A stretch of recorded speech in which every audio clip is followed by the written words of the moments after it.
Alright, this question is all about proportions. So we know the kinetic energy is equal to half the mass times velocity squared. And so we have some original mass, we have some original velocity, and they tell us what the original kinetic energy is, and then they tell us that there's a change.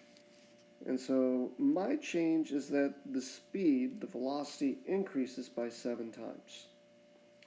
So what we want to get from that is that the kinetic energy is proportional to velocity squared. Meaning that if I do 7 times the velocity here, and I square that, that means that the kinetic energy is going to change not by 7 times, but by 7 multiplied by itself, by 7 squared. So that means that the kinetic energy here is going to be 49 times larger.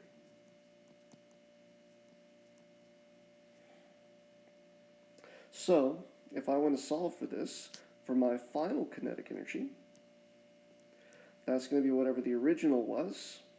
My original was 2,400 times my multiplier.